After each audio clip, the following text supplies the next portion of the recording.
Hi, we're the K3, and this is our Astro Corner. Yeah. Where we basically just take some of our favorite actors of shows coming up, and we talk about their possible chemistry with their upcoming co-stars. Ooh. That sounded really dramatic. I love being dramatic. It did. Astrology is dramatic. I love it. So here's one of our favorites. I'm not going to lie. Jang Ki Yong. Oh, yeah. Oh, yeah. Who?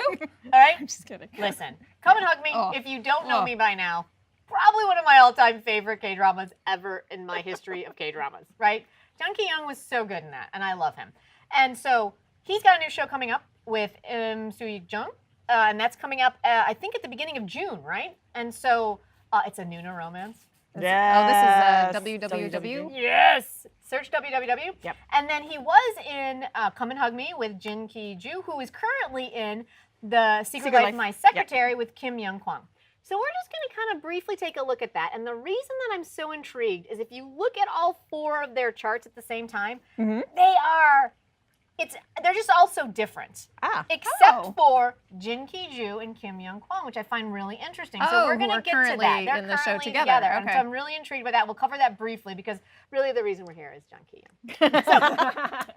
Okay, and I think I figured out why I'm so into Jang Ki Yong. Oh, good. He's got so much Leo in his chart, and I have a lot of Leo in my chart. So the Leo to Leo is like, It's like you and me. Leos love Leos because we love being loved and love to be adored. So that's how it is. So he's loaded in Leo. He is a Leo Sun, a Leo Mercury, and a Leo Venus, which means he is dynamic and regal, and all of those things that I think we really like about him is so innate for him that it's crazy. So everything about him is regal and needs to be center of attention and needs to be kind of in charge. And I think that you see that in almost all of his characters. Now, the question that we have is what his moon is, because he's got one of those moons that, you know, depending on what time he was born, he's either a Scorpio moon, which is what I'm leaning towards, or a Sag moon. I think he's full Scorpio, because that taps into what he was in My Mister, which was the violence, and it taps into like the serial killer son that he was in Come and Hug Me. Now, mind you, with the birth time, he might be a Scorp rising, so that could also throw all of this off. But I think there's definitely some Scorpio in there somewhere. And if it's not his moon, it's definitely his rising. Because I think he's got some of that, that juicy, emotional, heft of a Scorpio. I mean, he was a runway model. Right? Yeah. Oh, he really does have all of that. And then he just randomly, now randomly sounds weird, but then he's got this like just little nugget of Gemini and Mars. Oh. Right? Huh. And so he's got all of this fire, all of this kind of dynamic, you know, presence, and then he's got this way he takes action is all verbal. And so I find that it's all intellectual. Maybe not verbal. Gemini is a very chatty sign. And so the fact that that's his Mars, I find really interesting because it's all about data exchange. It's all about information exchange. And so the way he takes action is about that exchange of information. Interesting. So I find that really interesting. Yeah. So let's just look at him briefly with Jin Ki Joo, which was his Come and Hug Me co-star, which we saw and we loved and adored it. Yes. What I find really interesting is they have a Mars and Sun Mercury trine with all of her Aquarius, because she's got a bunch of Aquarius. So she's Aquarius and Earth. What's really fascinating about her entire chart, if you really look at it, there's like no major fire in it. And he's all fire. Oh, yeah. So everything that she's kind of lacking, he has. And so I find that complement of, it's not familiar to her, but she's drawn to it because she doesn't actually, it's not really what she's strong in. So she's going to gravitate towards that a bit. So I find that really fascinating. Then they've got these trines in air, so that communication. And I thought that was really interesting, especially in Come and Hug Me. I felt like their relationship was really based in a friendship. It wasn't really the most passionate thing we've ever seen, but it was that. But they were right together. Exactly. Yeah. Because and like a genuineness to their love. Yeah.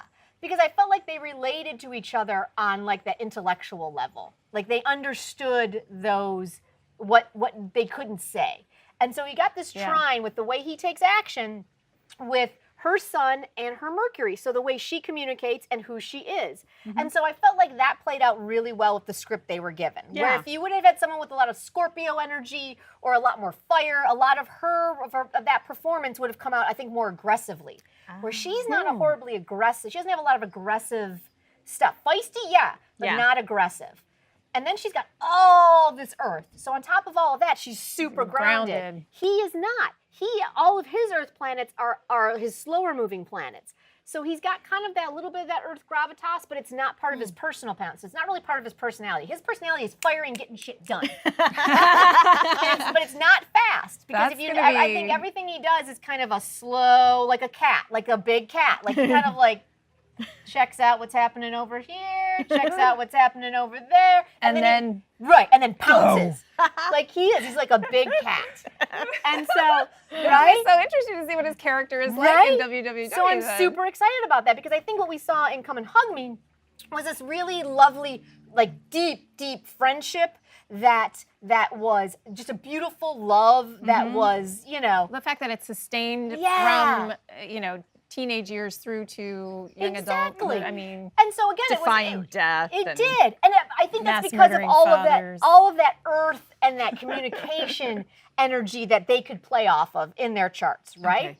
And so then you look at the search WWW with Im Soo Jung, and here's what I'm super excited about because I think we're gonna get maybe not quite the levels of her private life with Park Min Young and Kim Jae Wook, but we do have this delicious fire aspects, which is what we have with those two. So we last saw her in Chicago Typewriter, Yes. right? Do we Yeah, know in- anything about Search WWW? I just keep seeing posters with 3 women, Yes. so I don't know. I've found a synopsis, but go ahead. No, Yeah, please. yeah. What is it? Yeah. Yeah.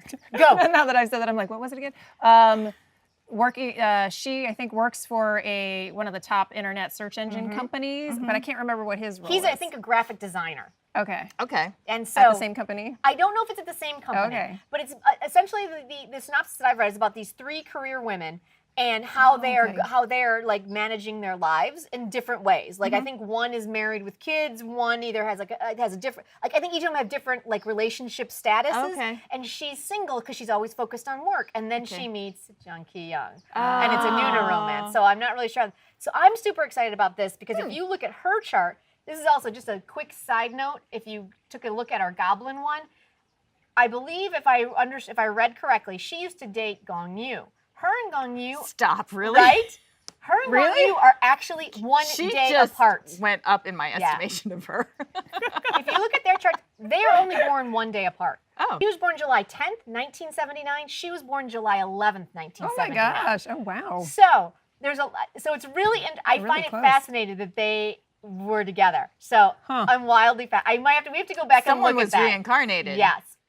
So I really dig that. So the reason I was so fascinated by this is because we've seen this energy before. She clearly has a different rising sign than him, obviously, because he's kind of that goofy, you know, man-child, right? Yeah. But she strikes me, especially after Chicago Typewriter. Yeah. She is like, I gets almost did in not there. recognize her because I think I first saw her I'm Sorry, I Love You with Soji Sub. Right. And she was teeny tiny young. I mean, Right. it was so long ago. but she is Yeah, a wasn't that from the gravitas. 70s? Yeah. In K-drama terms, yes. does I think feel it like was that. 2001, but yes. But so she has a gravitas. Oh my Yeah. God. When was it? I think it was 2001? 2001. Oh God. Holy. I think. That's so, Yeah. Wow. I think. Correct me if I'm wrong. Right? We can all go IMDb later. So she has a gravitas to her. So she also has one of those moons that based on the time she was born is either Capricorn or Aquarius. So that gives her a little bit more gravitas, especially if she's that Cap moon. So then you look at her chart. She's a Cancer Sun and a Cancer Venus. So she's very emotional. So she's going to carry a lot of that emotion. But then her Mars is also in Gemini. And then she's got His Mars is in Gemini. His Mars is in. They have a Mars conjunct in Gemini. What does that mean? Which basically means that both of the way they take action is the same. It's an exchange of information. It's verbal. So I think we're going to get a lot of that verbal banter. I think we're going to get a lot of that, and it's going to be a lot of fun because then you've got her Mercury is in Leo. It's at 12 Leo, and that conjuncts his Sun in 14 Leo. So you've got another communication to personality conjunction. But then if you take an either deeper step look, her 12 Leo in Mercury is also conjunct her 12 Leo in Jupiter. So they have a double conjunction here happening because he has a conjunction in his Leo with Chiron. His Chiron, which is his wounded healer, which we've talked about briefly, is kind of like where you need to heal yourself. I find it really interesting that his wounded healer is also in Leo with all that Leo. So he needs to reconcile within himself Who he is, like his basic essence. basically to be front and center on stage, being out front, being a leader. So he needs to reconcile that, but that's his conjunction right there. Her conjunction is in Leo, also in Leo, is with Mercury and Jupiter. So for her, it's a really nice one because it's an expansion one. So for her, she's super good and comfortable communicating and being front and center. So being in charge of a company, like she's gonna be in this, perfect. And then his wounded healer needing to be healed to be front and center. And it's all in Leo, and it's at fire. And she's a little bit older. Oh, I'm so excited for that. Oh my like, that gosh. is going to be delicious. And then they've I got have to admit, when I first saw the show, Right? I was kind of like, Right? but now. And I don't think we've ever seen him playing a little bit more of a lighthearted character. And so where he gets to play into more of that playfulness of the Leo. Because the thing That should be the fun. thing that a lot of people don't talk Is he about gonna talk Leo, more he's as going his to talk character? more, yeah. And I think he's going to smile more, which I think is going to be crazy. Yes. I'm done And for. that is the other thing that we don't talk about with Leo is Leo is also very childlike. It's very playful. It's very much about children and fun and love affairs and like kind of almost frivolous kind of energy, but it's also in charge. So it's like this really, I mean, I got a lot of Leo in my chart, so I'm very fond of it. But it's really an energy that I really enjoy seeing in other people. And so I'm really excited to see that with these guys. And then there's one other aspect that we haven't really seen before that I'm super excited about that I just want to touch on, and that is it's called Juno. And Juno is kind of like, for men, it's like their ideal woman, and his is at 8 Gemini. And then her Mars is how she takes action is at 10 Gemini. That's a conjunction. So I think we're going to get some spicy interaction from that as well. So I think the witty banter is going to be through the roof. I think they're going to have a really nice way about them. And then you got that fire, and that's fantastic. And then just because we are currently watching The Secret Life of My Secretary and enjoying it so much, I just want to briefly have you take a look at Jin Ki Joo's chart and Kim Young Kwang's chart. Because if you look at it, he's got a bunch of earth and air in it. And again with the fire, which she is lacking. So he's almost like the perfect co-star for her. Because she's super, super grounded. She's super, right? super grounded, and he's got all that gravitas grounding. And like her Venus is conjunct his sun, which means I think we already noticed that, where they get along really well and they genuinely like each other. Like that is it's obvious that he really likes right? her. Yeah. And I love that Personally. energy between them. And so they have that. They have that going for them from the Leo to, his sun and his Mercury. So her Venus plays really nicely with a lot of his signs. And then he's got these fire signs that are basically in sextile to her sun and her Mercury. So all of their signs play really nicely together. So this mix is super juicy to me, and I'm really excited about it. So I think we're going to be super satisfied with what we see, at least from that. The script, I can't work with that. But the script, if the script keeps working for us, we start doing charts about the writers? Yeah, You need exactly. to become a consultant for these writers so that they like play up the Oh my strengths God. of their. I would love to. Are you kidding me? the It'd be producers. fantastic. Yeah. So yeah, I really am very excited about both these pairings. And I know we always talk. It almost seems like every time we do one of these shows, I'm always like, this pairing is going to be super juicy. This pairing we last saw is kind of like not as exciting. But I think for Come and Hug Me, you needed the grounding and the best friend energy, and that's why Come and Hug Me worked. If it would have been a passionate, the purity. a big passionate relationship, that wouldn't have worked for Come and Hug Me. But it worked. Their energies worked perfectly for Come and Hug Me. And then I think for what the setups are for each of the other shows that we're looking at, maybe they do go with astrologers because they really are matched up so well for what the setups are for the show. And so I'm really excited. So it's going to be a lot of fun. So, Oh my gosh. Yay. All right. Oh yeah. And there we go. All right. Let's see how we do this time around. So let's enjoy it. All right. We're the K3. I'm Jen. I'm Karen. I'm Marisa. Keep this K-drama copy clutch going. Check out our playlist for all of our other Astro corners that we've got. If you got any of your favorites, we might have already talked about them. Take a look. Bye.